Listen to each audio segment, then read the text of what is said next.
ازيكم عاملين ايه؟ يا رب تكونوا بخير. النهارده هنعمل مع بعضينا القرنبيط. القرنبيط بطريقه مختلفه وهيطلع معاكي مقرمش وجميل وكمان ما يشربش زيت. بجيب القرنبيطايه اغسلها الاول، وبغسلها لازم تغسليها كويس طبعا، وبعد كده تمسكي تقطعيها.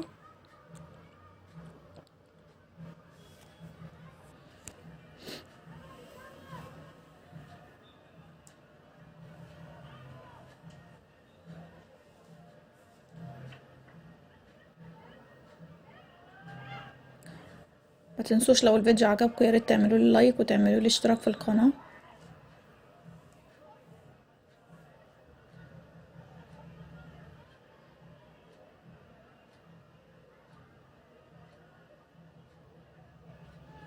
طبعا بكون مجهزه بقى الحله بتاعتي زي ما قلت لكم، وهحط فيها ملح واحط كمون.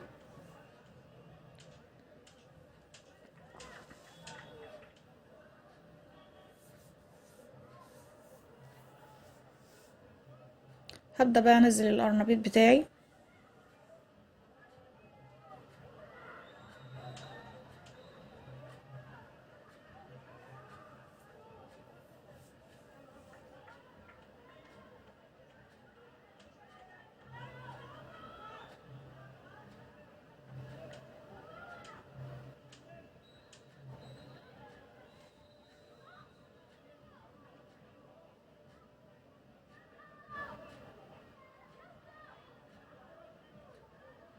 بكون مجهزة عندي طبعا المية الساقعة، انزل فيها بقى. خلاص القرنبيط استوى كده، ابدأ انزله في المية الساقعة عشان ما يتهريش.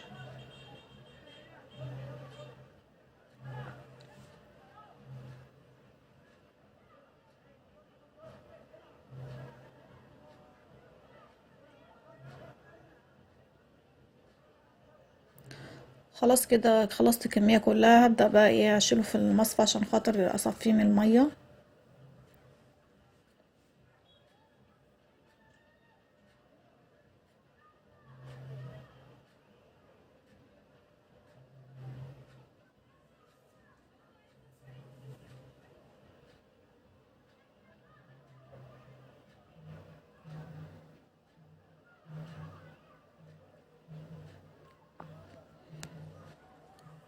يلا بقى نجهز الخلطة بتاعة القرنبيط. طبعا بيكون عندك البيض مطلعاه بدرجة حرارة الغرفة. انا كده معايا 3 بيضات وعندي الدقيق والخضرة والثوم و3 معالق نشا والتوابل بتاعتي. بحط معلقة خل على البيض واقلبهم مع بعض كويس قوي.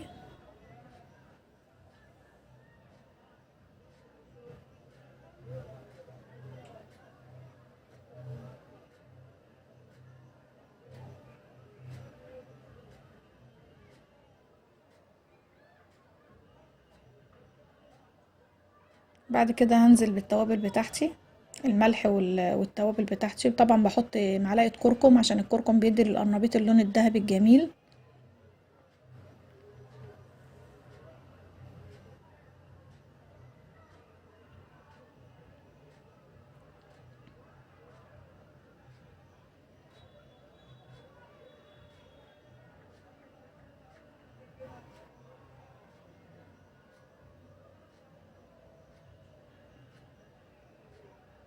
هضيف بقى النشا واقلبهم برضو كويس.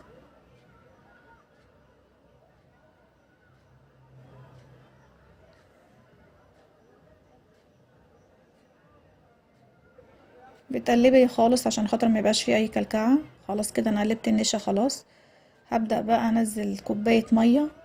في ناس بتحطي لبن على فكرة، عادي انت ممكن تحطي لبن برضو بدل المية، تبدليها باللبن.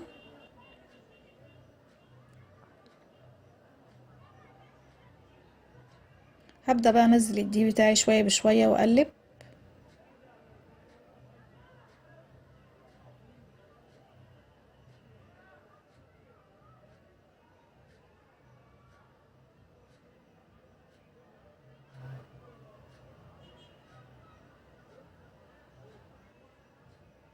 هقلبهم كويس اوي مع بعض.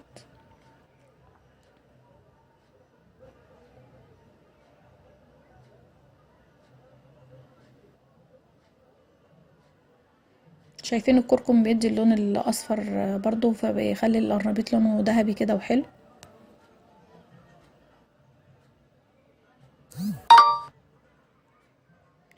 طبعا بحط عليه معلقه بيكنج باودر.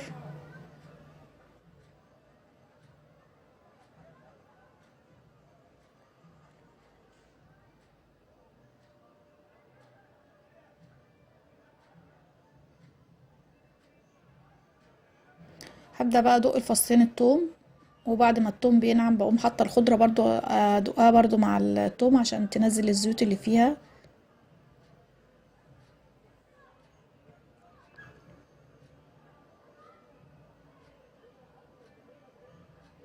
هبدأ بقى انزل الخضره على الخليط اللي انا عملته،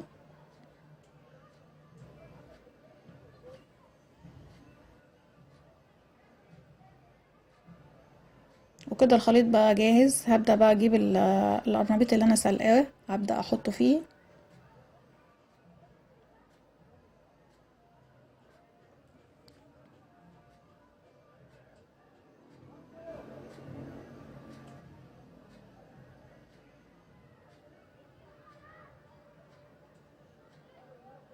في ناس بتقليه كده على طول من الخلطة للزيت على طول، بس انا بعمله بطريقة تانية، بحط دقيق وبحط عليه نشا برضو والتوابل بتاعتي.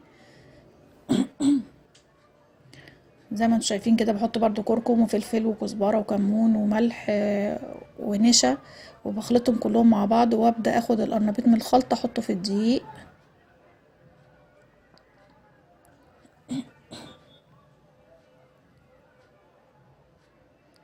هاخده من الخلطة اعوصه في الدقيق.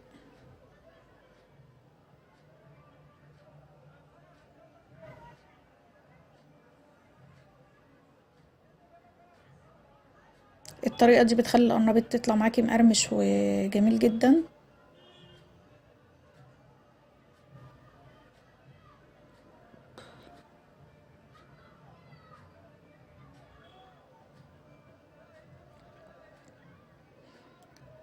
طبعا بتبقى مجهزة الزيت، بيبقى الزيت سخن، وبتقوم تنزلي فيه القرنبيط اللي انت عملتيه في الدقيق بقى.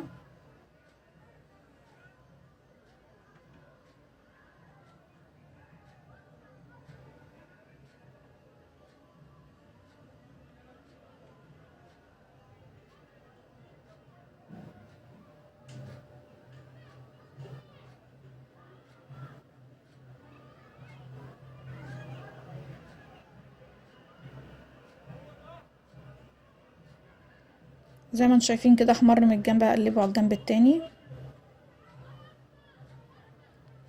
ودي خلاص كده القرنبيط جاهز خلاص. هبدأ بقى نعمل الجزء التاني في القرنبيط، اللي هو ايه، اللي اقطعه قطع صغيرة، وبجيب جزر برضو اقطعه برضو رفيع، وبحط القرنبيط الصغير اللي انا عملته في البرطمان، واحط شوية قرنبيط وشوية جزر، شوية قرنبيط وشوية جزر، وعاملة زي ما انتم شايفين كده البرطمان مليته. بكون مغلية مية وسايباها تبرد.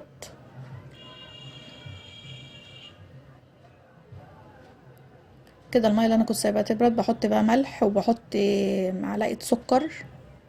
السكر بيخلي الحاجة ما تتهريش، وكمان تدي قرمشة حلوة. وبحط شطة وتقلبيهم كويس. طبعا المية لازم تبقى مغلية وبردت منك. وبضيفهم بقى على القرنبيط زي ما انتم شايفين كده،